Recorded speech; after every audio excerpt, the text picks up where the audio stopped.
Hey, welcome back to another episode of the Movie Bros podcast. I'm Biggy. And I'm Raf, and it's only the two of us today, Yeah. and we're going to talk about random movies, and we're starting off with the new Scream movie. So, I didn't see it, but Biggie did, so what was your thoughts on it? Oh man, it sucked ass. Why? What exactly was it sucked about it? Like, it was boring. A lot of it was. And Yeah. the ghost face reveals, man, were the worst, man. They were so lazy. Because the killers, they were like characters we only saw like 2 or 3 scenes of them. Really? Yeah. Was Matthew Lillard in it? Yeah, he was, but like, it turns out they were all just deep fakes. Really? Yeah, they AI'd the shit. No way. Are Yeah, you serious? that was the twist. Yeah, because they brought in a bunch of. There was a part they brought in a bunch of like the previous Scream killers, like Mrs. Loomis, Oh, God. and it was all them now, and they were all supposed to be like AI. It was just a way of fucking with Sydney. It They're... was her brother, from Scream 3. Yeah. It was him too, and then even Dewey. Dewey, too? Yeah. No way. Yeah. He's dead, though. He died in part 5. Too. All of them died too, Yeah. but they were like, it was just ways of messing with it. They like put screens around her showing all the previous killers and shit. Now I got to see this to see what you're mentioning. Yeah, I really don't want to watch Screen 7 though. It's just after they did my girl dirty, man. It probably wouldn't have been that much better than what we got. Yeah, but I With wanted to her see the movie. continuation of those two characters. No, I don't know if you heard the original plan for her character, what they were gonna do. They're gonna make her a Ghostface killer, right? Exactly. Okay. That would have been dumb. I think it would have been kind of cool. A lot. It would have been. That takes a lot of convincing, like to make her a killer after all the shit that she's been through. She has the killer genes in her, though. I know. She's Billy's daughter. But like, how would have fans of her have felt about that? I would have been fine with it. Eh. I just wanted to see her again because she's so cute. Yeah, whatever. Whatever. I don't mind looking at her pretty face. Like, it ain't the first time. Like, but I remember in Scream 4. You seen Scream 4, right? Yes. You remember who the killers were in that one? Oh, it was Culkin, Yeah. right? And his friend. Yeah, his friend. It was two guys. It wasn't his friend. No, it was a guy and a girl. It was a guy and a girl. It was Culkin and Sydney's cousin. Oh, Julia Roberts' No, Emma Roberts. I got those Roberts all confused. Yeah, you're right. Yeah, It was Emma Roberts. Emma Roberts, yeah. Who's Julia Roberts' Niece, I think? Yeah. Yeah. She's the daughter of Eric Roberts, I believe. Yeah. So yeah, she was. It turns out it was her, and she was basically trying to become the new Sydney in that 4th movie. Yeah. So she set it all up, To victimize herself. She was gonna make her boyfriend was the killer, and the Culkin was the other one. Yeah. So she almost got away with it at the end, and then the original plan was for her to get away with it, and then for the 5th movie to be about her a new Scream killer stalking her. Yeah, they never went on with that story. Yeah, I'm glad because with season 4 or Scream 4 ended with her getting caught. Either way, I think that's Wes Craven's last movie too. Yes. That's the last movie he directed. Yeah, and after Scream 7, man, I think this franchise should have died with him. I like part 5 and 6 though. They're okay. I mean, I like part 5 because it's basically it's essentially a reboot. That's what it is. It's basically a remake of the first movie. Essentially, yeah. With I probably should have seen it coming the first time I saw it with her boyfriend being the killer. Yeah, Again, it was 'cause kind of they're obvious. doing the original. I mean, I kind of like Jack Quaid. He's really in The Boys, and I was like, man, I don't want Jack Quaid to be the killer. And it was him. He does. He makes appearances on Red Letter Media now. I think. Jack Quaid? Yeah, Huh. yeah. I think he does. Unless I'm thinking about someone else, but there is a guy named Jack that does appear on Red Letter Media's stuff, and I think it's Quaid. Maybe. I was just thinking of that name Quaid yesterday. Dennis Quaid's son. Yeah, Dennis Quaid. I was thinking of him because I was watching a review that show, that YouTube channel, Popcorn in Bed, and she had watched Full Metal Jacket. And I kept thinking about who are other young actors in the mid 80s who could have played Private Joker, and Dennis Quaid is the one name that popped up in my mind. I was like, maybe the movie would have been better, But, you know, people like that movie for what it is. Joker seems innocent until the very end where he has to kill the sniper. I don't think So, Dennis Quaid would play that kind of character, the jokey-ass character, you know what I'm saying? But he's very, like, you know, scrawny and stuff, you know what I mean? mm-hmm. He seems like a boy, Matthew Modine's essentially. character. And what Dennis Quaid was known for action, big action type of roles. I don't know if he was or not. He does comedy and drama a lot. Yeah, he did Inner Space also. Oh yeah, that's right. Yeah. And I was also thinking, it's like, what other actor was young at that time that could have filled that role? And I was like, oh, Johnny Depp.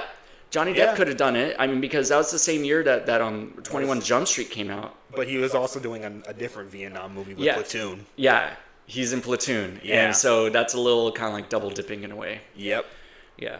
But, you know, like, it is what it is. Full Metal Jacket's there, and Matthew Modine is still kind of terrible in it. But it is what it is, you know? Yeah, but that movie's You can pick the peanuts out of my shit. Yeah. You walk the walk, but can you talk the talk? Or the other way around. Yeah.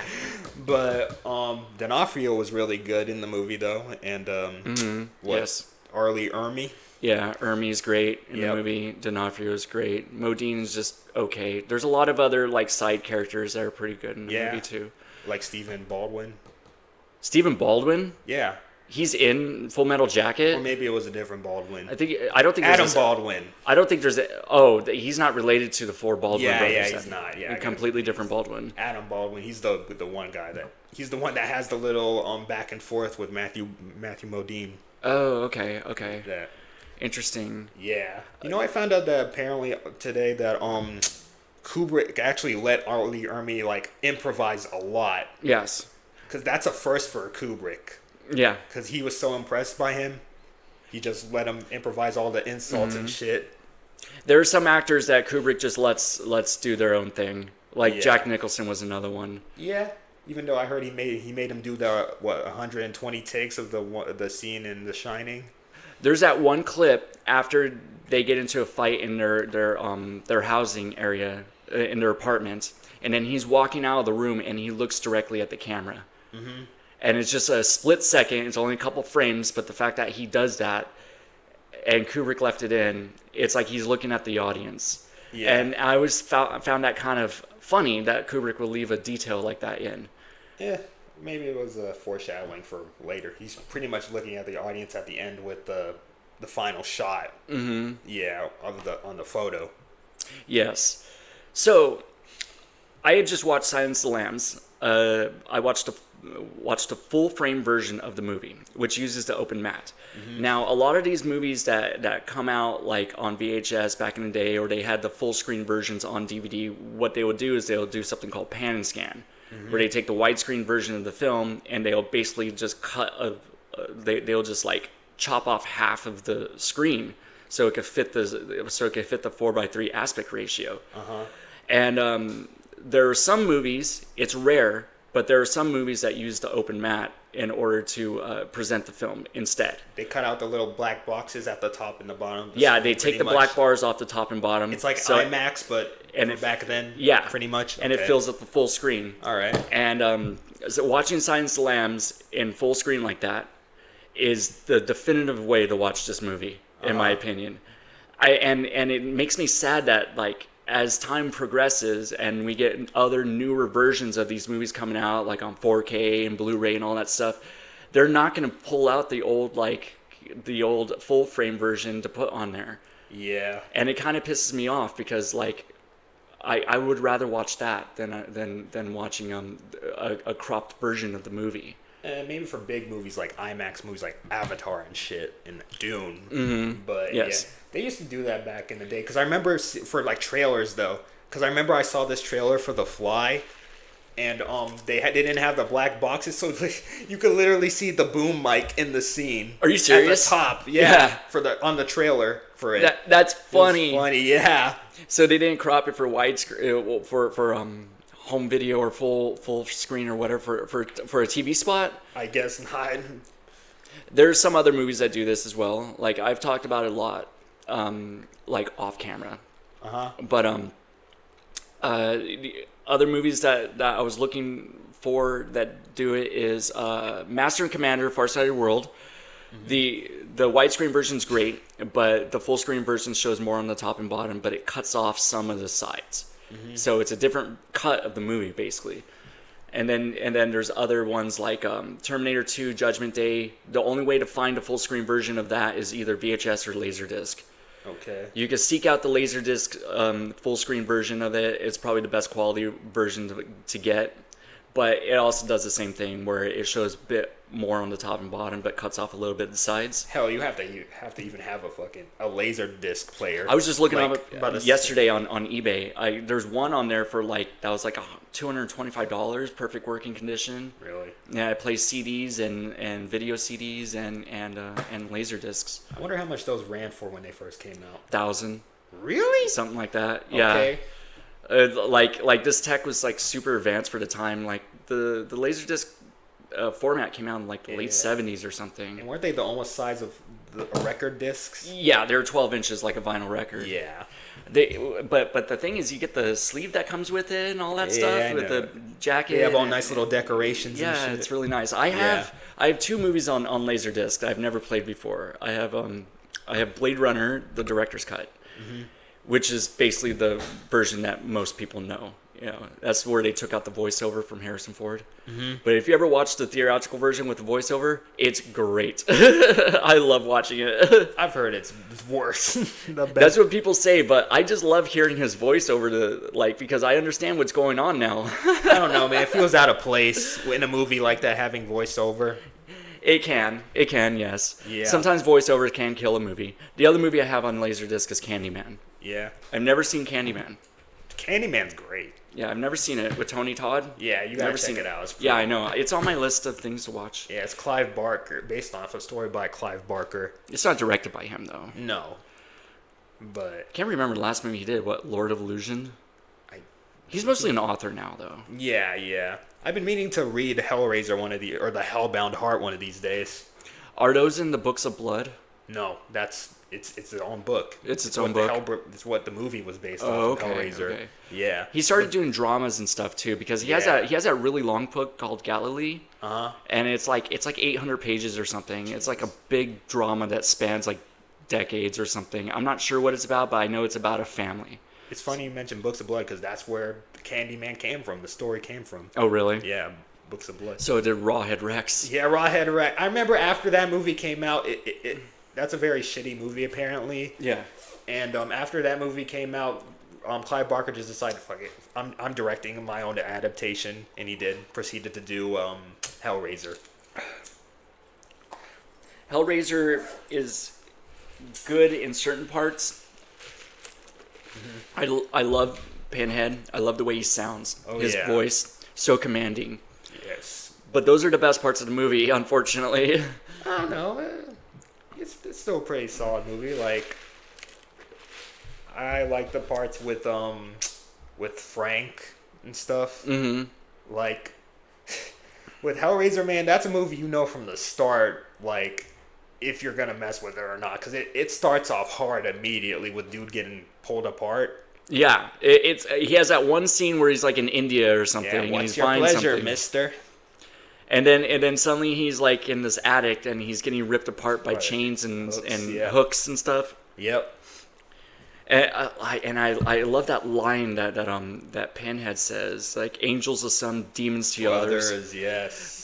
What he means is that people do this for pleasure, which is crazy. Yeah. It's like they're sadists. I remember seeing that and thinking, damn, it looks like Frank got the punishment side of that deal, or the pain side of that deal, instead of the pleasure.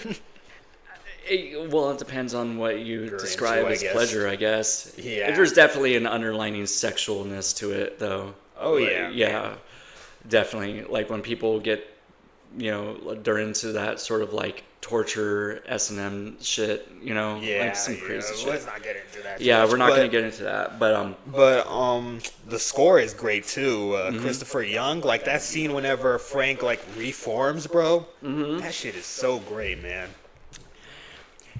The other Hellraiser movies I've seen is Bloodlines. That's an Alan Smithy movie. That's like the fourth one, right? It's the fourth or fifth one. It was a straight to. I think it might have been straight to video, or when it went. No, I think that was the last one that was in theaters. It was the last one in theaters. Yeah. They spent a lot of money on it with special effects and stuff. Yeah, it was in space or something. Yeah. And it had Adam Scott in it. Really? Like Adam Scott, yeah. But that's an Alan Smithy movie. You know, the pseudonym for directors who don't want to like take credit for their own film. It wasn't Scott Derrickson directed it? I don't know who directed it. I don't know who's the original director. No, I think of he that did film. one of the later ones. And then the other Hellraiser I saw was the newest one, the remake, basically. Oh yeah, that was pretty solid. From what It's I not really a remember. remake too, which I like. It's kind its of a own reboot. story. Yeah, in a way, but They changed Pinhead to a female. Yeah. I know some people were all up in arms about that, but like when you watch the movie, it's fine. yeah, she did all right. Yeah. From what I remember.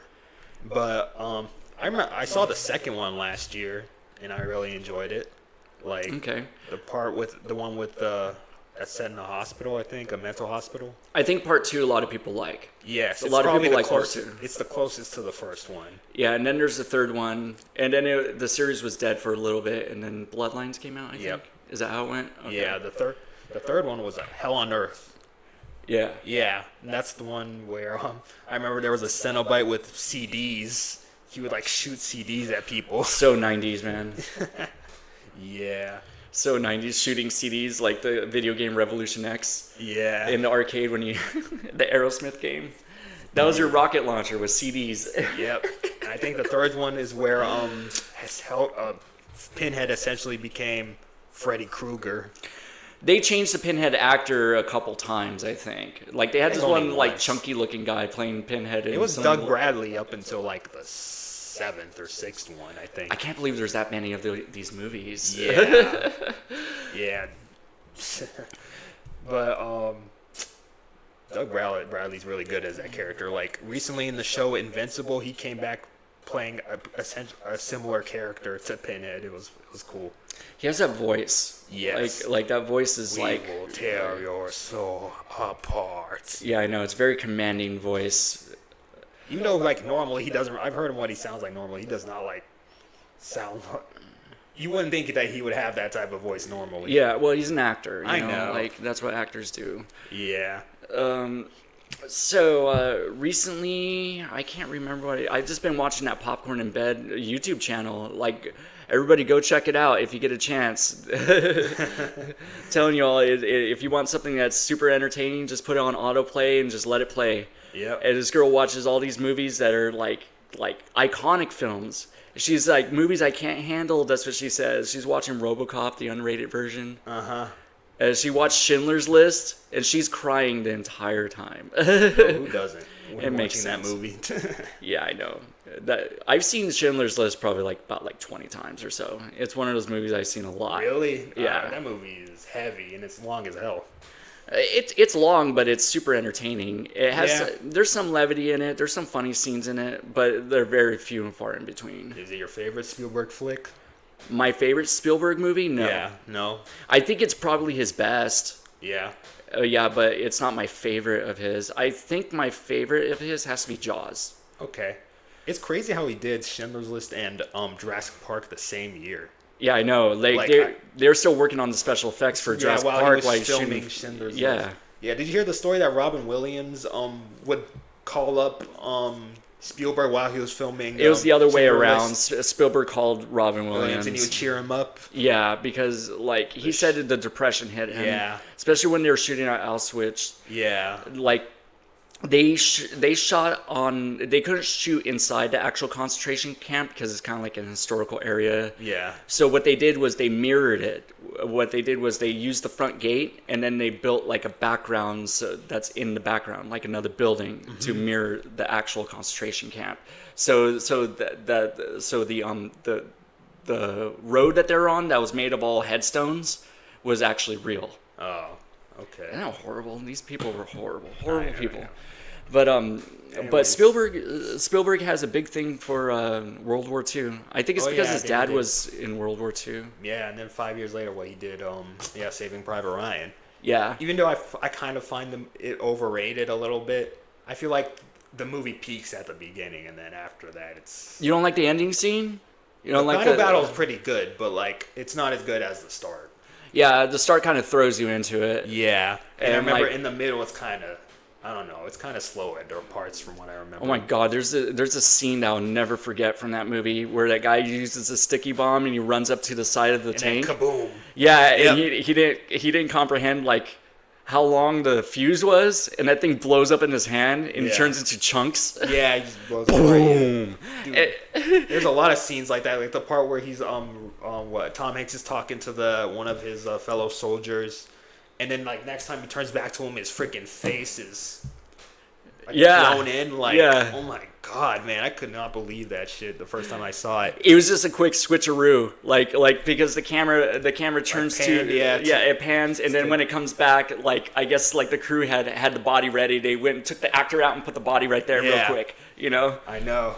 And there's another part where the dude's like, he's missing his arm. He just picks it up casually because he's like in shock and shit. Oh, that was during that opening scene. Like there's a part with the guys with the one of the guys that has flamethrower and he blows up, and then you see it cuts to Miller and he's getting showered with blood. Yeah. Apparently, that movie was originally given an NC-17 rating. Oh, I'm not surprised. But they were able to keep it completely intact as an R rating because of its historical relevance. Mm-hmm. And besides, it's Spielberg. Spielberg could pull strings in Hollywood. Oh, for sure. I mean, he was able to get the Temple of Doom out there rated PG, and they show someone's heart getting pulled out in that movie. Oh, yes. You know, I have a few hot takes when it comes to Spielberg. Like, I find the original Jurassic Park very overrated, to be honest. It is slightly overrated, yes. Especially for people who are fans of the book. Yeah. Like, if you're a fan of the book, like, you realize, like, how much of it was actually cut out for the film, and some characters changed and stuff like that. Yeah. Character Muldoon, you know, like the Australian guy, yeah. Yeah, he survives in the book. Okay. Yeah, and then there's other characters who die. Yeah, like Malcolm. Yeah. Well, Ian Malcolm. And then they retcon it in the next book. Yeah. And another hot take I have is same thing with Catch Me If You Can. I always found that one overrated too. I like it. I think it's entertaining. Fine. Have you seen The Terminal, the other movie that he came out with? No, I've seen all of his stuff, like most of it, a good chunk of his stuff. You should watch some of his smaller movies because he's really good with smaller movies, like The Terminal. All takes place in an airport terminal. This, you know, like I think Tom Hanks plays a foreigner whose country had unraveled by the time he landed in New York City, so he's stuck there and he can't leave. Yeah. And it's just him trying to survive in the airport terminal by doing all these crazy things, and then he meets some people, and it was just a really enjoyable film. Okay, I haven't seen a lot of his modern stuff. I'm of the mind that I think Spielberg should have retired after Saving Private Ryan. Oh no, dude! Come on, man. Come on. I don't know, man. Like, look at Indiana Jones 4. Look. Yeah, that's a piece of shit, but like that's not all of his. I mean, he has Minority Report that came after that. War of the Worlds is great. It's not great, but it's super entertaining and it's scary too. And then there's also other movies like Munich. Really? Yeah. Have you seen Munich? No. Oh, dude. I told you I haven't seen any of his modern stuff. Like, the only thing I've seen from like the 2000s was like Indiana Jones 4 and War Horse. Oh, I forgot about War Horse. Yeah, I watched it at school. They put it on one time. I don't think I've ever finished that movie. It's one of those movies I didn't finish of his. Yeah. Like Ready Player One. Oh yeah, I saw that too. Yeah. I heard the book is way better than the movie. It usually is. Yeah. But that got me thinking too, because there are movies that are better than the book. So I was watching Shining's one of them. The Shining and Misery. I would say Misery's better than the book. Kinda. They do make it a little bit more realistic. Well, yeah. Well, in the book, it's pretty much the whole time it's told through Paul's perspective. So, like, in the movie, we get, like, we cut to the sheriff a lot, but in the book, none of that. Yeah, the sheriff's not even a character in the book. Well, he's in the book, but he does get killed, remember? No, it's not. It's a young guy in the book. Doesn't the sheriff get ran over by with a lawnmower? Yeah, but he's not the sheriff. He's, like, this regular cop, but he's, like, really young. Oh. In his early 20s, yeah. Okay. And then there's the hobbling scene. In the book, she cuts off his leg. She Yeah. cuts off his foot, I think. Yeah, and I heard that was going to happen in the movie originally, but Rob Reiner decided against it. I think what they did in the movie it makes more sense to me. Yeah. Her just breaking his ankles. Yep. Still hard to watch, though. Yeah. Especially, like, when you see the foot freaking bend. And, like, there's so many lines in that movie that I quote, like in my normal life. like when she calls him Mr. Man. Yeah. Sometimes I call cats that, or like little dogs. It's like, how Yeah. you doing, Mr. Man? Yep. It's one of those things I've been saying my whole life. You didn't get out of the cock-a-doodle car. My mom, she quotes that all the time. Yeah. You didn't get out of the cock-a-doodle car. Yeah, she deserved that Oscar, Kathy Bates. Yeah. One of those few acting performances in a horror movie where it gains recognition like that. Yep. The Oscars. So we haven't talked about the Oscars yet since the we last time I've haven't. been here. And last time we did an episode with me in it, it was We Oscar did a night that prediction. night. Yeah. It was going on that night. And a lot of what our predictions came true for the most part. Yeah, I predicted that One Battle will win Or Best Picture. Sinners. Either that or Sinner. It was going to be either that or Sinners, but I was pretty confident that One Battle was going to win because of Paul Thomas Anderson. And you've seen it, so would you say... I've seen half of it, a part of it. Like, based on what you've seen, do you think it was worth the Oscar? well, it's quirky and it's weird. It's Yeah. like it's Paul Thomas Anderson, so it has these quirkiness with the music in it, and Yeah. like it's shot really well. It's done at a professional level, of course. PTA is considered one of the greatest living American directors right now. And like that movie showcases his talents, basically. It doesn't have to explain everything. The way the movie's cut together, it jumps around a little bit, and I need to really rewatch it. But I was a little confused at first because I didn't know what was happening with the woman and Leo's character. They're like protesters or activists or something, and then she gets pregnant, and I'm not sure if it's his baby or not, but she gets pregnant, gives birth, then she goes and runs off and starts doing the activist thing again while he's the stay-at-home dad, and then it jumps like 16 years or something. So I got up to that part where it jumped, and I was like, oh shit, how much of this movie is left? It was like 2 hours left. I was like 30 minutes in or something. I was like, oh my gosh. I was like, it's 5 a.m. I gotta go to bed. So that's the reason I never finished it. All right. Well, I don't know. It doesn't sound like a movie worth finishing anyway. The other movie I said would win something big was Sinners. I said that Michael B. Jordan will win Best Actor, and I was right about that. And thank God I was right about that, because I really do like Michael B. Jordan. I think he's good in a lot of his stuff, and he's just coming up, and he's just having just a really good career streak right now. He's in everything from Marvel movies. He's in the Creed movies now. He's in Sinners, and like him winning for playing basically like a dual part is just it's pretty impressive. All right. In my opinion. Amy Madigan, she won Best Actress from Weapons. I think she won Best Supporting Actress. Really? Whoever the villain was. I haven't seen Weapons yet. Me neither. So I can't remember who won Best Actress, though. I know that K-pop Demon Hunters won 2 Oscars. They won Best Song, and then they also won Best Animated Feature. Yeah. And those are the only 2 they were nominated for, so they got 100%. Wait, I think the chick from One Battle After the Other won Best Actress. Oh, really? I think it was her. There's 2 women in One Battle. There's the mom, and then there's the daughter after she grows up. Yeah. I don't know, because I haven't seen the whole movie yet, so maybe we'll come back to that with the next Perhaps. episode or something. Oh yeah, Sean Penn won Best Supporting Actor? Yeah, that's what it was. Sean Penn won Best Supporting Actor. in that Yeah, movie. he wasn't even there to receive it. He was in Ukraine doing whatever he does. I mean, he's kind of an activist too. He Yeah, plays but- he plays like a right wing type of general or something in One Battle, and he's really creepy in the movie. But Typical I Hollywood. haven't seen the whole thing yet, so I really can't judge one battle yet. So I'm gonna watch it this week. So I'll let you guys know on the next podcast. All right. So also, I recently saw a few Peckinpah films, Yes. and I liked them. Like, if I had to say which one, I saw Wild Bunch, Straw Dogs, and Bring Me the Head of Alfredo Garcia. Yes. And if I had to rank them, the bottom I put Alfredo Garcia, then Wild Bunch, and then at the top Straw Dogs. You like Straw Dogs the most? Yes. You're right. It was a slow burn at the beginning, but the last, 30 minutes made up for it, man.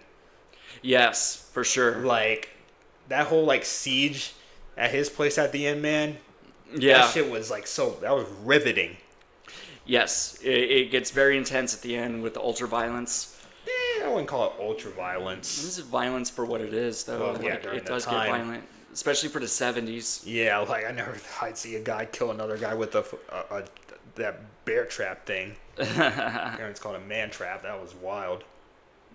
So I'm looking at his movies right now. It looks like he does everything from spy thrillers to westerns to straight up action. Mm-hmm. The Osterman Weekend, 1983. Yep. This looks like it's probably one of his last movies. Uh-huh.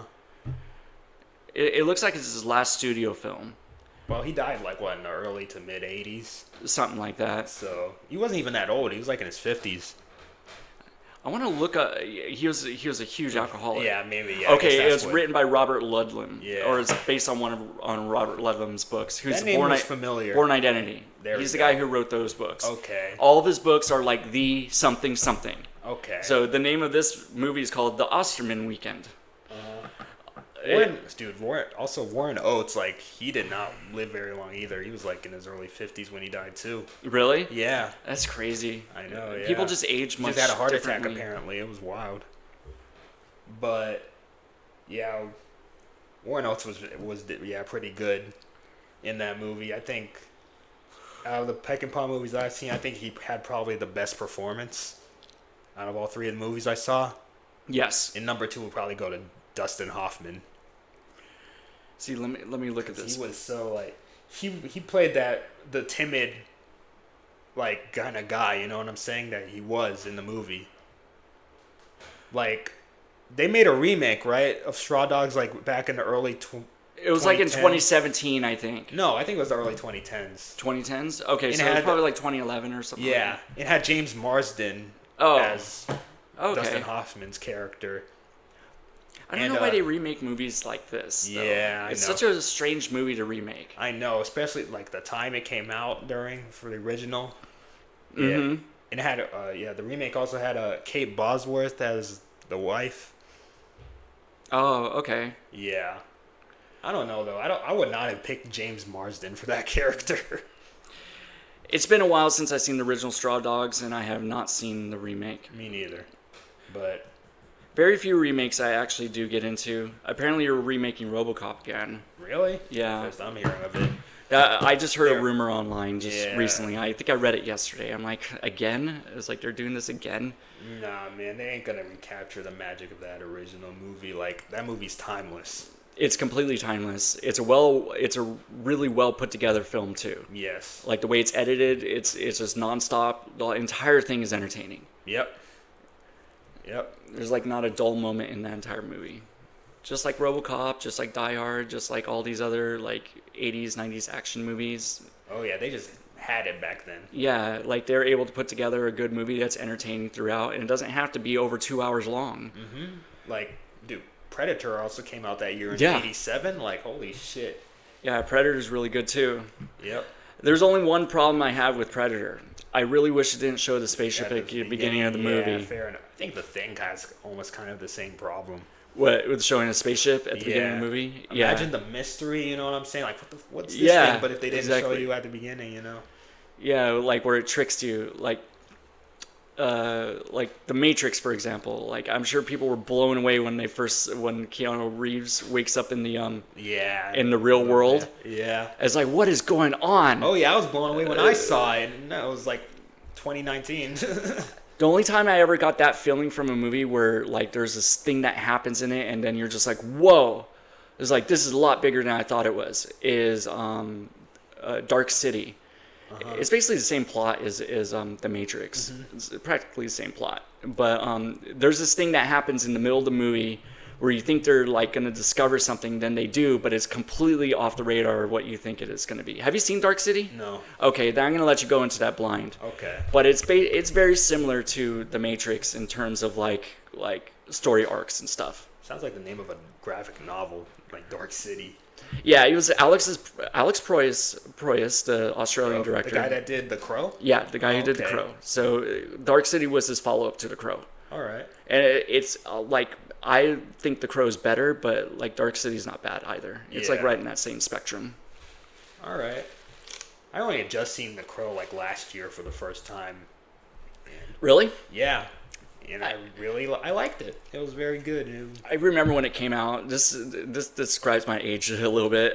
You know, I remember when it came out, and I wanted to go see it in theaters, but I didn't get a chance to because I was young at the time. And watching Siskel and Ebert, because Siskel and Ebert had At the Movies. It was like on Saturday, like at 1 p.m. or something. Yeah, so I would watch that every Saturday. Yeah, they didn't like it, right? No, they gave it 2 thumbs down. Yeah. And I'm like, how can they do that? It's like, the movie is so remarkable how they were able to complete that movie, especially in the wake of the tragedy that happened during filming. I know. I remember my favorite bits in that movie is before they start firing him, is the little sidestep that Brandon Lee does with his arms, like.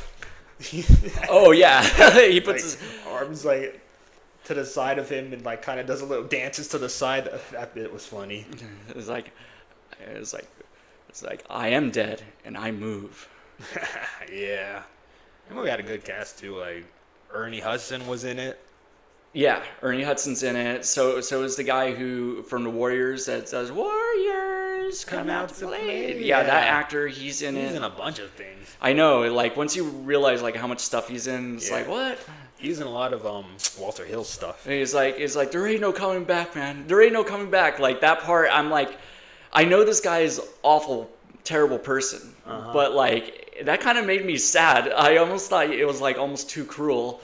But you know, it's like you kind of want to see this. You know, you want to see him get his comeuppance. Yeah, I remember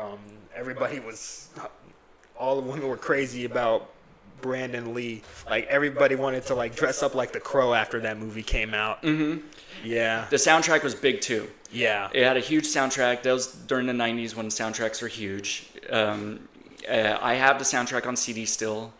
There's a lot of stuff on there. It helped me discover some bands. Like I discovered My Life with Thrill Kill Cult from that movie and that soundtrack. They're in the movie. The band is in the movie. Really? Thrill Kill Cult. Yeah, they're a goth band from the '90s. They're like goth techno. You know, something you hear at a goth club. Okay. I think the closest movie they ever got to The Crow after that was Blade. In terms of like the style. Well, yeah, I would say so. Like a dark protagonist. Yeah. In a way, like who like that dark comic book. Yeah. Type of feeling with the atmosphere. A protagonist who kills. Yeah. Because in comic book movies, they don't kill anymore. They don't do anything like that anymore in comic book movies. Yeah, you have to just be very. It was so dark. So refreshing seeing the Avengers Infinity War when all the characters die at the end. Yeah. And then they all come back the next movie. Oh yeah. And I'm like, that was pointless. Man, but the wait between movies, man, holy shit. They released another movie in between. That's when they had Captain Marvel came out. That movie with Brie Larson. They released 2 movies. Fucking Ant-Man and the Wasp came out also. Oh yeah, because that connects to Infinity War. Yep. At the end, because I completely forgot about Infinity War until the end credits when he's still in the small universe, and then Pym or whatever his name is. Yeah, Hank Pym. Yeah, and his daughter, they like when it cuts back to them, they're like gone. They're ashes. They're ashes, yep. I'm like, oh no. Yeah. Because I completely forgot about the Infinity War stuff. And I was like, oh wow. I was like, okay, that's a nice little connection. Oh yeah. That's how it is these days with these big universes. Everything has to be connected. Yeah, alternate universes. What are they doing? Like, it was kind of hot for a moment. They're doing that multiverse thing. Multiverse. That's what I'm talking about. Yeah. Yes, it's been going on for 5 years now. Even longer than that if you count like Rick and Morty. Well, in terms of the whole superhero genre, yeah, it's been going on for 5 years since Loki or No Way Home. Oh yeah, the Spider-Man movie. Yeah, with 3 Spider-Men in it. Yep. They're coming out with a 4th Spider-Man. Yes. And in my opinion, it looks good. I'm kind of worried about it because I think it might have the same problem that Spider-Man 3 and The Amazing Spider-Man 2 had. What?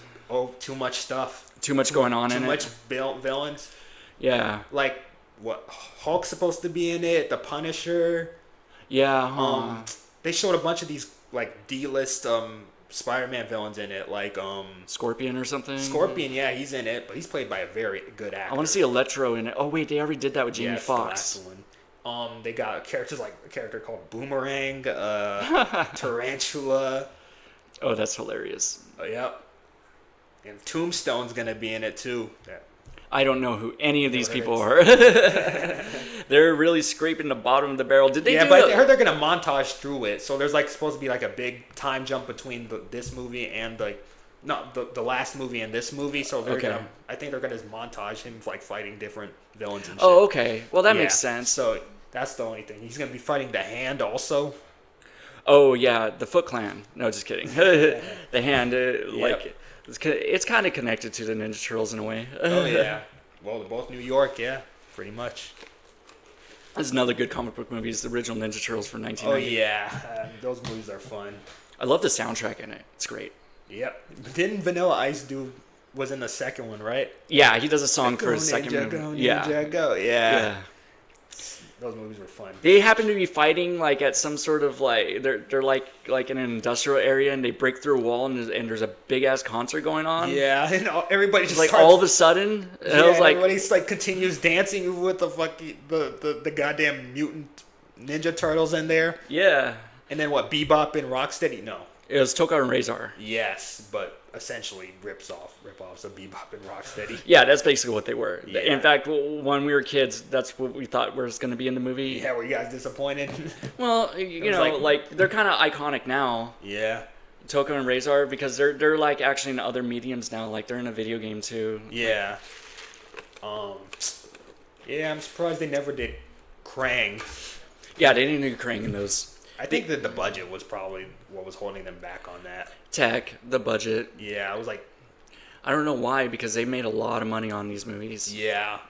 I remember the third one was... The third one's crap. Yeah, it sucks. That's where they go back in time, right? Yeah. They retitled it Ninja Turtles 3 Turtles in Time. Yeah. It has a new subtitle for it.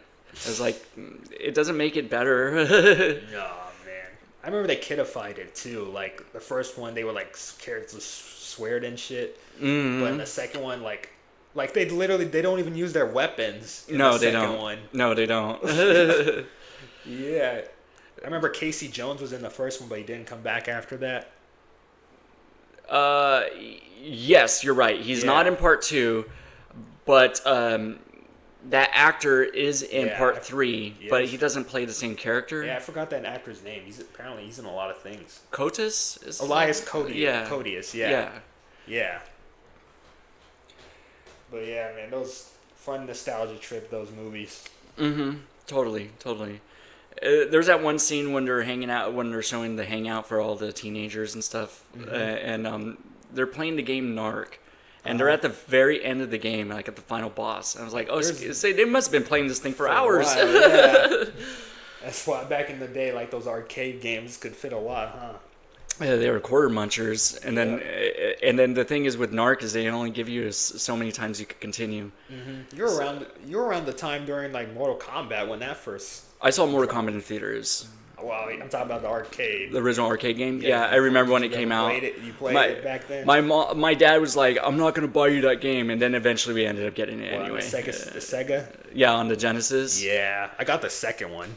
On my Genesis, yeah. The Genesis, I had a blood code. You had to put in a blood code. And the blood code is ABACAB. That was on the SNES, I think. the Super Nintendo No, version. the Super Nintendo version didn't have blood in the first one. Really? Yeah, it was they used sweat. That's what they quote-unquote sweat. I thought that, you had to put in the blood code for that one. For the Genesis, you had to put in the blood code, and Okay. it had all the fatalities from the arcade and stuff. All right. And that's what made the Genesis version more superior than the SNES version. But the SNES version Had more buttons, like... It was also more true to arcade in terms of graphics and sound, too. Because they had all the sound effects, too. Oh, yeah, because, like, I think, the audio on the Super Nintendo was better. Yes. Overall. Yes. Than this. It had a better sound chip in it. Yeah. But I think a lot of, like, the games were better, like, even if they were the same games, like Toy Story. Like, I remember on the Genesis version of Toy Story, the sound was not as good as the Super Nintendo, but, like, the gameplay was better, like... Yeah.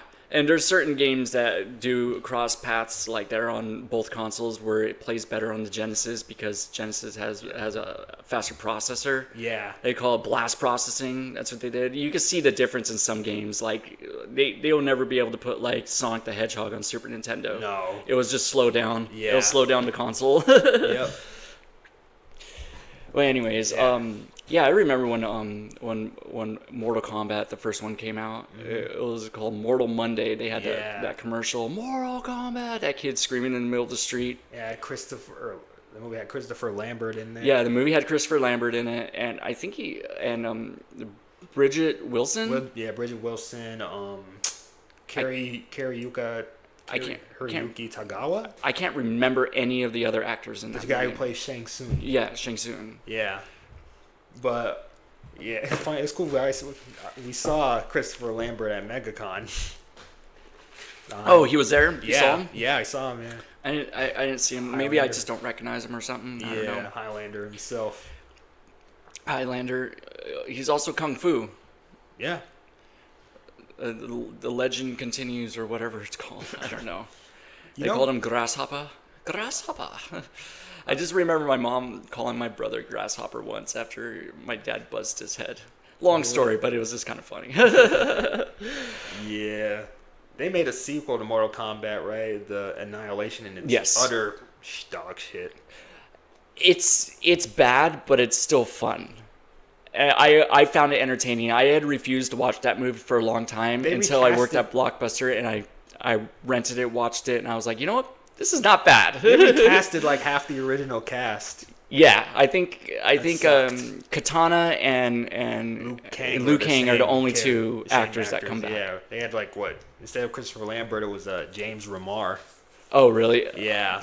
It was some other dude. I just remember it wasn't him. I was like, what are you guys changing stuff? Yeah, no more freaking Bridget Wilson. Oh, yeah. Yeah. That was a big year for her. For 95, she was also in Billy Madison that same year. She's basically known for those two movies. Yeah, I don't even know what she does. Career. She was in The Haunting, wasn't she? The one with the one from the late 90s. With the Liam Neeson movie? Yeah. She's not in that. I don't think she's in that. No?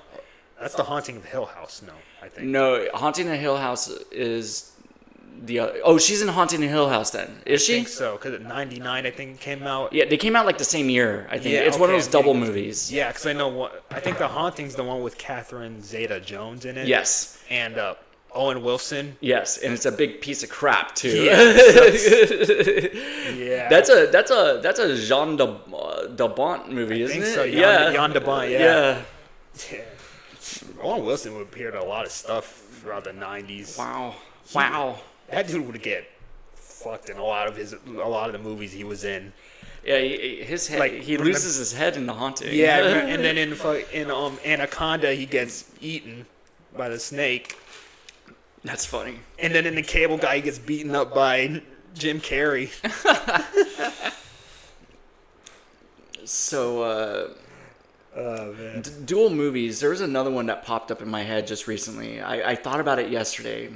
I was doing nothing yesterday but just watching those movie reviews and just drinking beer. I didn't do anything yesterday. I ate some Popeye's chicken. Yeah. And basically that was my whole day. And I when I'm sitting in my room, I was thinking of stuff that I could talk about today, and now I'm completely forgetting it. One of those dual movies, like you have Dante's Peak and Volcano, you have Armageddon and Deep Impact. Mm-hmm. I guess There was The a triple Haunting of Hill House. There was a triple one with The Abyss, Leviathan, and Deep Star 6.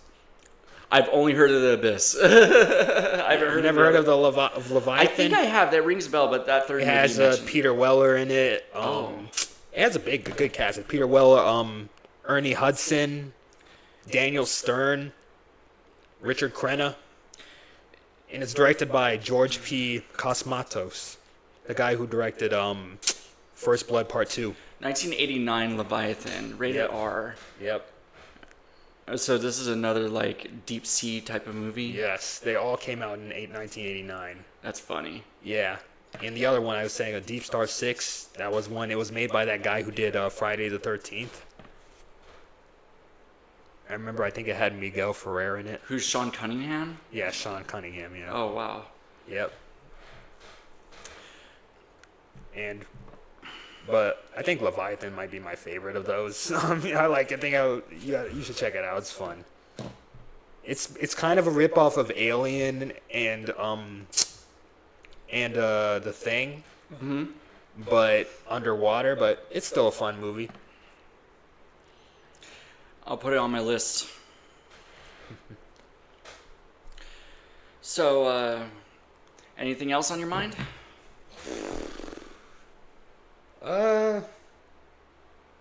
Shit. What else is trying to catch up on a few more books. Like, as I said, I'm still reading through the Harry Potter franchise. Mm-hmm. I think after like reading those books so far, it's made me decide like I'm gonna try to watch the movie adaptations first before I watch the books that they were based Before you off. read the book, you watch the movie before reading the book? Because I know it's gonna ruin the movie for me almost. That's pretty true. Either way, It's gonna fuck. It doesn't matter. Like either way, it's gonna be like, why isn't it? When I watch the movies, I'm like, why isn't this here? Why isn't that here? that's true. That's essentially like what happened with me in Jurassic Park. When I first saw Jurassic Park, Yeah. I was a little kid at the time, and I had obtained a book, and I read the book, and then it came out in the dollar theaters, and my dad took us to see it then. You're like, wait, isn't Malcolm supposed to be dead? There's a few things in the movie that were like different, like the ages of the children. Yeah. Like Tim and the other girl. Yeah. Well, they're younger, the characters they're are older. swapped in the book. Oh. Yeah, so Tim is the older one. He's the one who's the hacker. Okay. You know, he's the one who could control the computers and all that stuff. Mm-hmm. And the little girl is basically just useless. I don't know what she does in the movie. So the same or as the book. The movie. I'm about to say essentially she's the same as the movie. A lot of Michael Crichton stuff was made into movies. Like, remember Congo? Yeah. Yeah, it was there was the one. It was in the mid '90s. It was directed by that one guy, that producer, Frank Marshall. Congo came out in the wake of Jurassic Park. Yes. So like Michael Crichton was huge after Jurassic Park. Yep. Yeah, and then suddenly a lot of his stuff started getting made into movies. Yeah, like started no. Sphere? I think. Sphere is another one. Yeah. These are all in the 90s. There's Sphere, and then there's the 13th Warrior, which is actually based on Eaters of the Dead. Mm-hmm. There was Disclosure. Disclosure is probably the closest to his book. Yeah, it's Okay. almost like page for page. It's pretty good. Yeah. I like Disclosure. It's a very riveting story. Yes. I think Michael Crichton's one of the only authors to actually like write a good screenplay. Like, cause he did Westworld. Yes, he directed original. Westworld too. He wrote and directed, back in the 70s. Yeah, he wrote and directed Westworld, and then he directed Coma, I believe. Yeah. Which is based on a book by a different author. Yeah. Like, it's pretty rare for an author to write a good screenplay. Yeah, when it happens and they base it on their own book, a lot of times it comes out more superior. Yeah, like I said, like with Clive Barker. Or Anne Rice in Interview with the Vampire. Mm-hmm. Interview with the Vampire, the original movie from the early 90s. Yeah, with Brad Pitt. Yeah. Yeah, with Brad Pitt and Tom Cruise. That movie's great. Yeah. I love that movie. Yep. Yep. Westworld was made into a TV show eventually, right? Yeah, it was. It's on Showtime or something. Yeah, that got prematurely canceled. Yeah, that's what it seems like to me. Apparently, season 1's great, but then it kind of like just takes a dive after that. But I don't know. I haven't seen it, so I don't know. Me neither. I remember after like the success of Jurassic Park, like, Crichton was essentially almost forced to do a sequel with The Lost World. That's why it didn't really turn out as good. Oh yeah. Yeah, because it was like what 95 that the book came out. So only 2 years after the. What book again? What? The Lost World. Lost World. Yeah. Yeah. They were shooting Lost World at the same time that the book is being written. So it was one of those things I don't where. think so, because the book came out, the movie came out in 97, the book came out in 95. Really? Yeah. Are you sure? Yeah. Because I'm pretty sure that it was like one of those dual things where the movie and the book were being produced at the same time. That's the reason they differ. Nah, I don't think so. It's just like 2001 Space Odyssey. Yeah. Same difference with that. Yeah. I mean, then the original, the book Jurassic Park came out in 1990, right? Something like that. Yeah. But it was picked up. It got movie rights like almost immediately. Yeah. Pretty quickly. Shit. That movie revolutionized CGI. Oh yeah. Because it still looks good. Yeah. More or less. Yeah, more or less, I guess. But like for that time period, the way they got the dinosaurs to look that good, like on screen, is just kind of crazy to me. Mm-hmm. I guess you heard that. You know, it was kind of a bid between James Cameron and Spielberg, and ultimately, as we know, it went to Spielberg. But even like Cameron admitted that, like, yeah, it was probably better that it went to Spielberg. He was just made it just essentially aliens, but with dinosaurs. Yeah. Yep. Other James Cameron movies, I don't know. We talk about James Cameron a lot. It seems like. I know. I still haven't seen Avatar 3, but You're probably not missing much. I don't know. I like the Avatar movies, but I think they've like. I tried rewatching part 2 again, like after the theaters, because I saw it twice in the theaters, and I was just like, I'm just not into it. I'm just kind of bored. Yeah, it's watch, rinse, and repeat with those movies. The first one's all right. I think the first one's probably the better one out of the two that I've seen. The first one should have just been a one-off. Oh, yeah. But he made too much money with it, and he's like, screw it. I think so. He's also just gotten kind of lazy with it. Like, it's mainly like... It's like a tech CGI, demo. Yeah, it's a tech demo. Yeah. Yeah, like just a simple story that they're able to hang all this like just messing around with CGI. Yep. Just to hang special effects onto. Yeah, like him and Ridley Scott. It's funny. Him and Ridley Scott are kind of like similar these days in terms of the way they direct. Well, Ridley Scott just these days it feels like he doesn't really put in as much effort anymore. Me and Mick talked about this before. Ridley Scott. Yeah, like. I can't remember the last movie of his I actually watched all the way through. I think it was probably The Martian. Yeah. The Martian was probably the last movie that I seen of his. Like, I didn't see Gladiator 2. Like, it's weird that they made a Gladiator 2. Yes. It's really weird. And then the other movie, Napoleon. Mm-hmm. I was like, I have no interest in watching these movies. Yeah, and then he made, before they made Prometheus and Alien Covenant. I saw Alien Covenant. Yeah, I Yeah. saw that in the theaters. And I was super disappointed. Yeah, like, Ridley Scott's just lost it. Yeah, he's basically director for hire now. That's Yep. what it seems like to me. Yep. And he makes movies really fast, though. I guess so. There's a bunch of his movies I gotta catch up on. Like, I've heard good things about American Gangster. Yeah, I've seen American Gangster. It's good. Yeah. More of his stuff in the 80s, like, I have to see Legend. That one with Tom Cruise. Yes. You haven't And, seen Legend yet? no. There's 2 different cuts of the movie. Okay. So I would just suggesting researching and then deciding and picking one to watch, because you're not going to want to watch that movie twice. All right. I think it's a bit overrated. It has amazing visuals in it. Uh-huh. That's it. One thing I'll give Ridley Scott is that his career is very, very, it's varied. Yes. Like he went from like Very, he's done fantasy, he's done action, he's done sci-fi, he's done dramas. Okay, so his last movies got Gladiator 2, Napoleon. Yep. He's working on another one. I think that's supposed to come out sometime this year. House of Gucci. Yeah. One of those bio movies. I think it had Adam Driver in it. Yeah. They made a bunch of those like in the last like 10 years. It seems like movies that are based on like something that happens. Yeah, like they have the BlackBerry movie. Mm-hmm. They have like a movie based on Steve Jobs. They're making that Michael Jackson movie. Yeah, the Michael Jackson movie coming out. But those ones are musicals though. But I think it's always kind of funny like when they base off someone who's not like a musician or something like that. Like House of Gucci, that's obviously based on like, you know, the like founder of Gucci. Yeah, the designer house. Yep.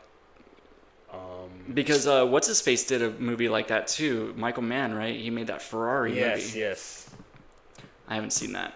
Yeah. Okay, The Last Duel came out. House of Gucci and Last Duel both came out in the same year.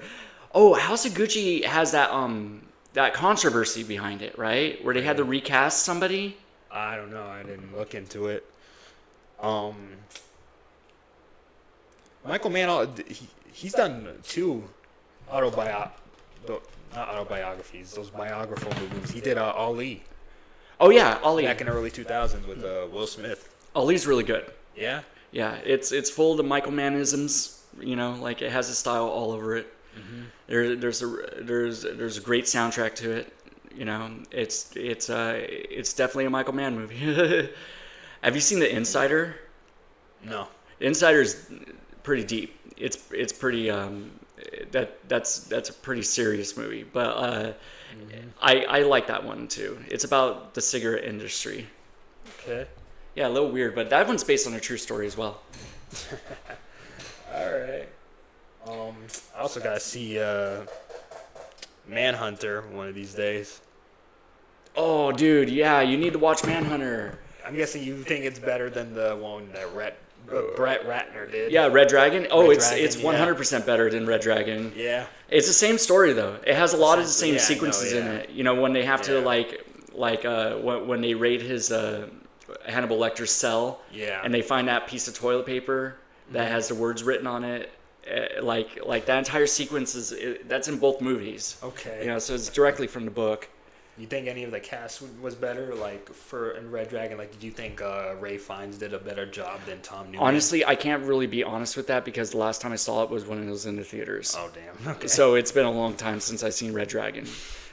Okay. But I was already a fan of Manhunter at the time, you know, and I had seen Hannibal in the theaters too. So I was like, I got to go see this movie. I heard Hannibal is not very good. Hannibal's good. It's okay. That's another Ridley Scott movie. Yeah, I know.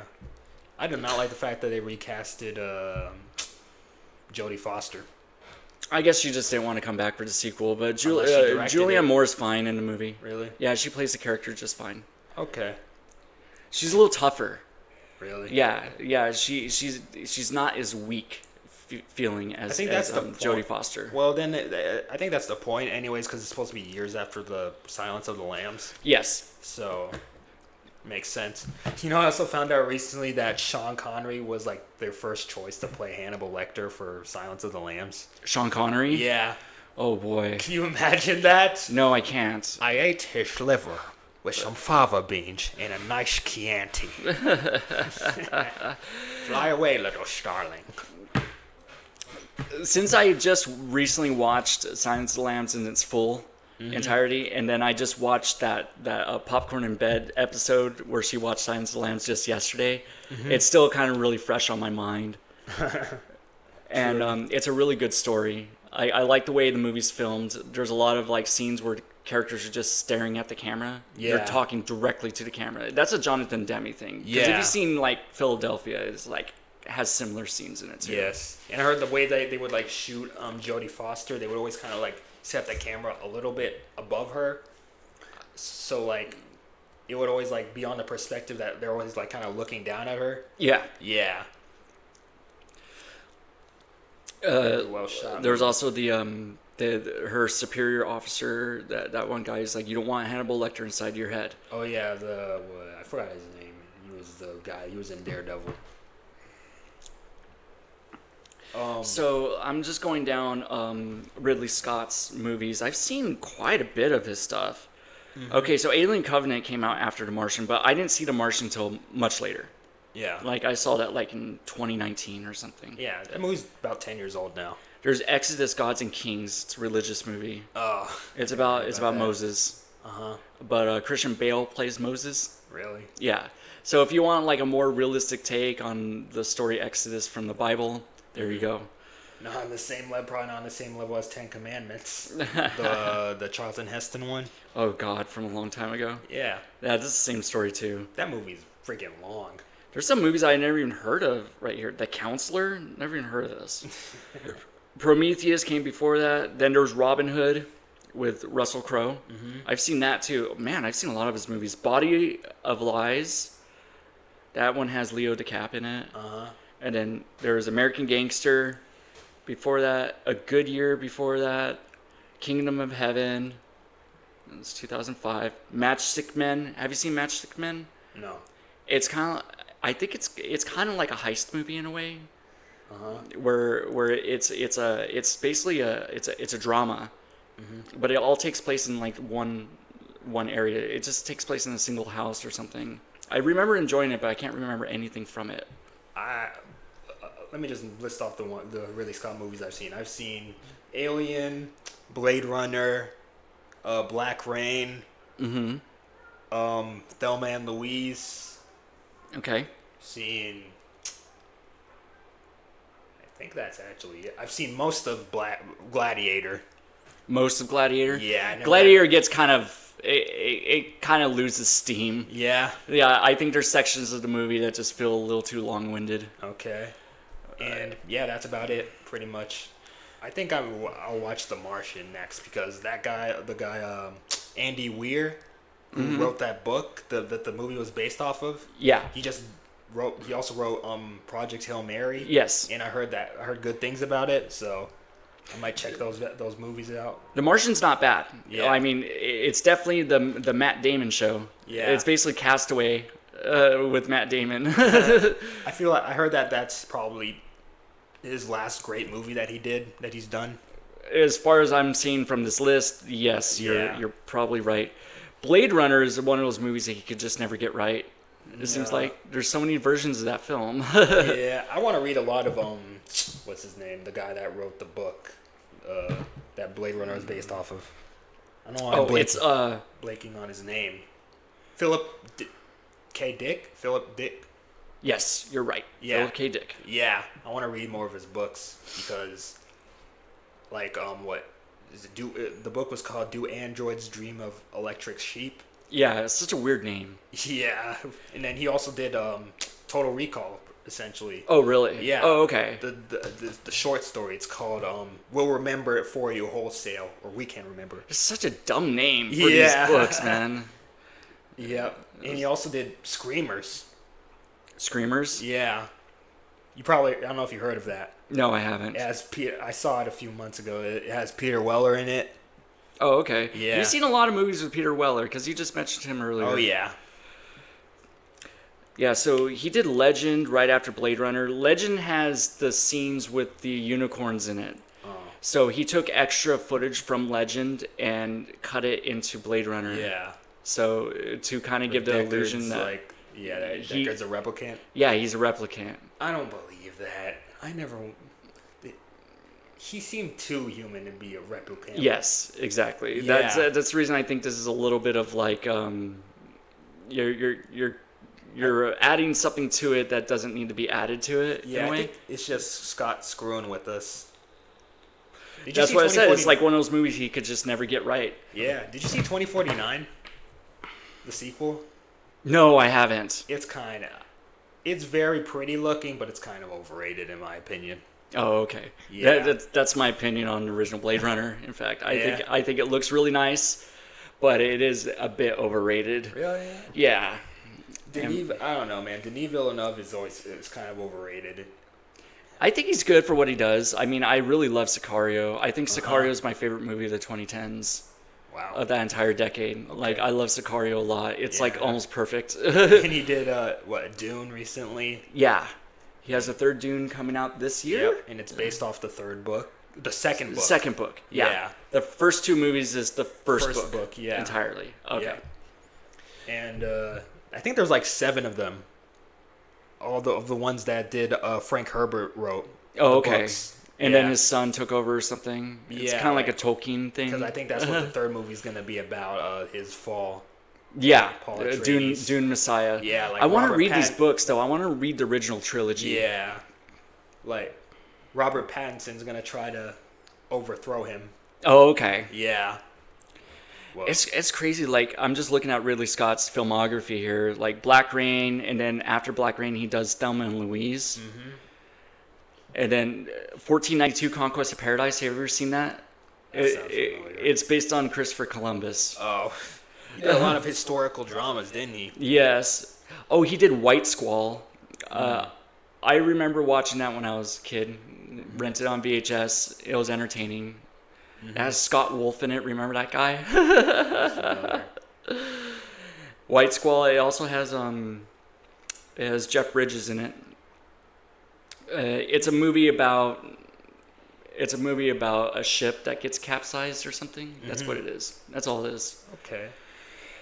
G.I. Jane came after that. I didn't even think G.I. Jane was a Ridley Scott. I always thought that was a Tony Scott movie, but it's not. No. It's Ridley Scott. It sounds more like his speed. Yeah. Because Tony Scott did Crimson Tide, and that seems more like a Ridley Scott movie, in my opinion. Really? Yeah. G.I. Jane, The Gladiator, Hannibal, Black Hawk Down, and then, the rest is history. Yep. A lot of people love Kingdom of Heaven. There's like a special director's cut of that people seem to love a lot. Hannibal, there's different versions of that too. Black Hawk Down, I like half of that movie. Really? I think it gets a little too monotonous, but I think that's the whole point. Yeah, I think with war movies, man, they can be...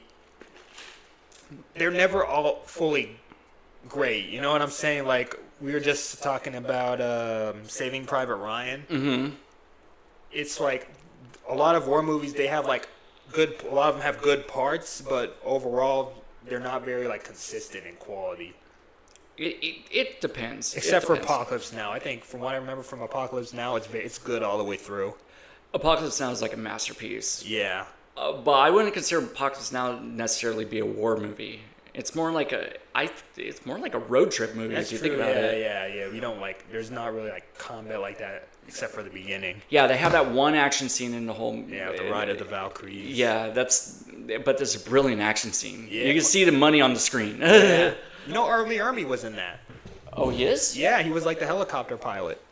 Oh, that's funny. Yeah, I know. That's funny. It's fun. Yeah, and then it's fun. Young Charlie Sheen makes an appearance in the movie. He does? Yes. In Apocalypse Now? Yeah, very briefly. He was like 10 or something. Wait, there's no children in the movie. What are you talking about? I think there was a part. Like, if you'll Google it, Oh my God, we need to look this up. It's eventually he would be in, a platoon. Yeah. I forgot to mention, I saw Wall Street also. You just watched Wall Street? Yeah. Just recently? Yeah. What'd you think about that? It was fine. It's fine. I know. Yeah. It's about 80s excess. Yeah, I know. I think I liked Michael Douglas's performance. Yeah, Gordon Gekko. Yeah, that was such a good year for Michael Douglas because he also did Fatal Attraction. Yeah. He won an Oscar for Wall Street. He won Best Supporting Actor. Yep. Yeah. And then, what's her name? Glenn Close won Best Actress for, I think. Oh, really? I think she did. Oh, that's cool. For Fatal Attraction. But, yeah. Michael Douglas also has a Best Picture Oscar. I think so. He produced One Flew Over the Cuckoo's Nest. Really? Yeah. He was way younger. This is before he was a big actor. Yeah, to be really young, like his third 30s. Well, he's a kind of a nepo baby, I was thinking that it was funny. I was thinking that when I was watching Wall Street. We got 2 actors that are a result of nepotism. Oh yeah, Charlie Sheen. Yeah. Martin Sheen plays his dad in the movie. His dad, yeah. Yeah. Man, if only they got freaking Kirk Douglas to make an appearance, it would add father and son duo in the movie. Kirk Douglas did a father-son duo movie or show or thing for that Tales from the Crypt episode called Yellow. Yellow, yeah. With his son Eric Douglas. Yeah, one of the other Douglases. He's not around anymore. Yeah. Yeah, he OD'd, I think. Oh, he's dead? Yeah. Oh, okay. I didn't Yeah. know that. Yeah. Well, I didn't know too much about him, but I thought that like Yellow was kind of like Kirk Douglas coming back to World War One. Yeah, it was a throwback to those. Yeah. To Paths of Glory. He essentially played the same character Yeah. as he did in Paths of Glory. With and Dan Aykroyd was in that episode, and Lance Henriksen. It was also directed by Robert Zemeckis. Zemeckis. Yeah, Zemeckis Yes. directed that one. Yes. Have you ever seen the original Planet of the Apes? The one from the 60s? Yes. I've seen that one, yes. And great. I've also seen Beneath the Planet of the Apes or something. Yeah. The one that takes place in the future, where it That's takes still- place in the city. It's like It's a not metropolis. the future. It's still the same time. Oh, okay. Yeah. But yeah, that one got really weird with the second one. There's like 5 or 6 of Of those the original ones. original Planet yeah. of the Apes movies. Yeah, but the first one's the best. Yeah, Like, of course. the twist in that movie. Where you find out it's Earth all along? Yeah, I Yeah. remember seeing that when I was a kid and being mind blown by that shit. Yeah, then they tried to redo the twist for the remake. Remember when Tim Burton made a remake of Planet of the it Apes? had what I remember Tim Roth was in it. Yeah, Tim Roth. Mark is- Wahlberg, right? He was in, Helena Bonham Carter's in it. yeah, Mark Wahlberg was the Yeah, main he's the main character. guy. He's the Yeah. Charlton Heston character. Yeah, and then I remember at the end, like he comes back to the present time, and he sees the Lincoln Memorial, and it's an ape. It's so stupid. Yeah. It's so dumb. Yeah, Like, but they had to do the twist because that's part of that's what made made the first one series- so memorable. Yeah, I think it was based the book. It was based off a book, the original story. Have you seen a it lot of didn't have Charlton that Heston twist. movies? Yes, thanks to my dad, he would show me a lot of them. Like, so you've seen Soylent Green? No, that's the one I haven't seen. I've seen Ten Commandments, Ben-Hur, and this other one you probably haven't heard of. It's called El Cid. Oh, okay. Yeah. Soylent Green's pretty good. It's a I good know the- 70s unfortunately, post-apocalyptic I know movie. the twist, Yeah. unfortunately. You know, Soylent Green is people. Yeah, everybody knows that. But there's kind of like a lead up to that. It's one of those like dark 70s futuristic movies. Yeah. Kind of like in the same vein as Logan's Run. Mm-hmm. Logan's Run is good too. Like I like a lot of these 70s like dystopian type of movies. Yep. I think they're cool. Yep. Mad Max is definitely in there too. I gotta get back on that. I only seen the first one like last year, and I want to watch the other ones. What, Mad Max? Yeah. You've only seen the first one? Yeah. Oh, okay. Yes. I mean, he gets mad in the movie, I guess. Like, yeah. Towards You the know, end. I but- can't believe how young Mel Gibson was when he was in that. He was like younger than me.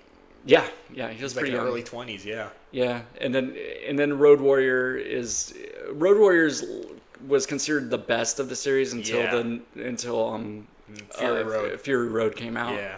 Fury Road is phenomenal. Yeah. And there's also in between that there was Beyond Thunderdome. Beyond Thunderdome. That's the one where he's like in a cage and he fights other people. I guess. Really. Yeah, there's not really much car action in it. And after that, the most recent one was Furiosa, right? Yeah. Didn't George Miller did all of those, right? Yes, he's directed all of them, all Yeah. 5 of them. That Yes. guy has such an interesting filmography. Yeah, he did Happy Feet. He did Babe, Yeah, the pig. Yeah. or was I it Babe 2? One Pig of- in the City. It's Yeah. one of those. Yes, he did a segment on the Twilight Zone, the movie. Which segment did he do again? The one that was a remake of the one with the William Shatner, the Nightmare at 30,000 or 20,000 Oh, okay. feet. Okay, the one where he sees the goblin on the wing of the Earth's plane. a gremlin, apparently. Yeah. You can tell that George Miller directed that because there's a part when he first sees the goblin. Well, no, it's kind of like a jump scare when he flips up the cover on the window. Yeah. And like freaking, you see John Lithgow's eyes pop out. Just like remember in Mad Max they did that. Oh, I don't remember that. I need to rewatch that segment Yes. again. I remember seeing. I've seen the TV version more than the movie version. Yeah. The TV version is directed by Richard Donner. Oh, The one yeah, with William Shatner in it. Yeah. I just remember him opening up the cover and seeing that thing's face pressed up against the glass, and that's kind of scary to me. Yeah, it is. I think that was the best segment of that movie, man, because I recently watched the movie all the way through not too long ago around Halloween, and it's okay. Yeah, it's okay. Because like, did you hear about the controversy that went went down with that movie? I think everybody Or the knows about tragedy? this. Yeah. Yeah, with John Landis. Yeah, and the actor and those Vic- two kids that were killed. Yeah, Vic Morrow. Yeah, they had that helicopter hovering in the air too long. Really close. No, it was really close. Too low. It lost altitude, I think. It lost the rotor. Because Oh, they were really? firing off freaking, like, mortars. Oh, okay. Yeah. Wow. And it hit the back rotor and then fell right down that's on top crazy. of them. It's on YouTube, man. That video is graphic. It's fucked. Yeah, There's a bunch of there's other segments too, like the Steven Spielberg one with them kicking the can or something. Yeah, with the Dick Halloran from The Shining. The Shining, yeah. And there's the other one with that Joe Dante directed. The girl, where the kid could change stuff with his mind. Yes. Yeah, that was very goofy. They did, because the Twilight Zone, there's the original series from the 50s and 60s, right? Yeah, Rod Sterling. Yeah. It's funny, Rod Sterling co-wrote Planet of the Apes, the original. Oh, really? I bet you didn't he even was know the that. one that put that twist in at the end. Probably. Yeah. Because he was the host of the show, but he also wrote a lot of the episodes Yeah, created as well. the show, yeah. And then they rebooted the series in the 80s. 80s, yeah. Yeah. And then they did it again in like the 2000s or 90s, didn't they?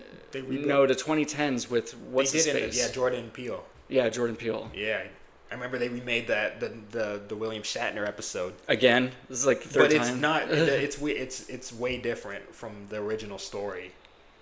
It's more about a guy's paranoia. Well, that's what the original story was about, but like it doesn't have to do with the thing on the plane wing.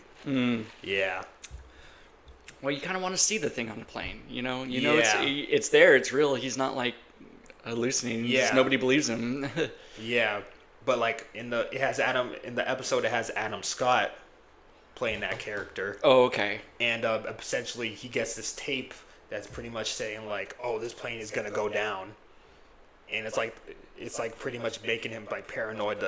It's the tape is telling him to watch out for certain people. Yeah, it's something.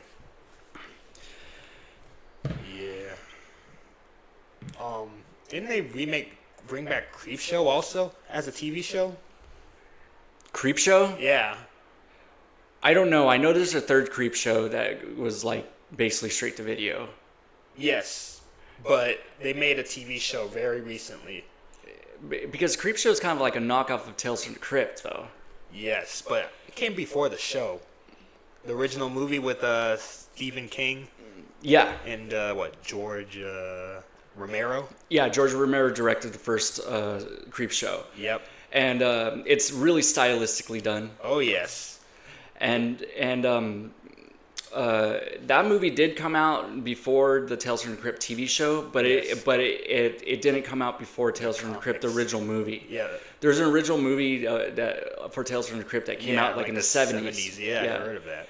It has that segment in it with the crazy Santa. Okay. Yeah, that's a segment in that original movie too. All right. I think out of the movies, the best one was definitely the original Creepshow. I like part 2. Yeah, I remember they had that one with the raft. Yeah. Yeah, because that's in that book, Skeleton Crew. Oh, really? Yeah, that original story. The raft is a good segment. My favorite segment is the Native American, the wooden Indian. The wooden head, yeah. Yeah, Chief Woodenhead or whatever. Yeah, he scalps the guy. Yeah, I love that. And then the third segment was the hitchhiker. Yeah, hitchhiker. And like, I just couldn't help but I just kept laughing during that segment. Yeah. Thanks for a ride, lady. And it's so funny. Yeah, I was like, is this a comedy? This seems like a comedy to me. The first one was very much funny. Remember the one with the crate? Yeah. A dude kept on imagining himself killing his wife. There's also that segment at the end where with all the cockroaches. Yes. Yeah, my girl in California, she can't watch Not like that. Yeah. She cannot watch that. I remember there was the other one with Leslie Nielsen. The one the Tide. Yeah. He buries Ted Danson up to his neck. Because he's cheating on his wife with it. Yeah, but then they come back as zombies. Yeah, and they bury him, and he's like, I can hold my breath for a long time. Leslie Nielsen, that guy's hilarious. And then there was an episode with Stephen King in it where he gets that fungus. Yeah. And he turns into like a plant. Yep. Essentially. Yeah. I remember the one with that one with the crate was kind of creepy though. It was like a monster under the stairs or something, right? No, it was in the crate. And the crate was like, Yeah, I just remember the crate being under the stairs or something. It was like a weird ass like gorilla type of thing. Yeah. Yeah. I remember he lures his wife to the crate, like Adrienne Barbeau. Yeah. Yeah. It was hilarious. And Tom Savini, I believe, did that thing. He designed it. Is there anything that Tom Savini is not involved in? Me and Mick last episode were talking about this episode of Tales from the Dark Side that he did. That's actually the that's the real follow up to Tales from the Crypt, I think. Yeah. Right? Yeah. Tales from the Dark Side? Yep. Okay. It's even silly like Tales from the Crypt and Creepshow to a certain extent. There's also Tales from the Hood. Oh yeah, that's the movie that they did in the 90s. Yeah. Yeah, it had that one guy, Charles something. That real eccentric guy. Yes. He's in Half Baked. He plays Samson. Yep. Oh yeah. It's like I don't even think that guy is really an actor. That's just how he is in real life. Maybe. Hilarious. But anyways, we've been going for a while now. Okay, I guess we could call it quits now. So next week, am I going to come around next week again? Mick's going to be here, right? Yeah. Okay, maybe we could do a triple next week. Yeah, we too. could. Yeah. But well, anyway, it was nice talking about movies. We kind of go on our little rants. Yep. We switch around to different subjects, but it's mostly just movie talk, and I hope you all are entertained. Yep. Anyways, see you next week.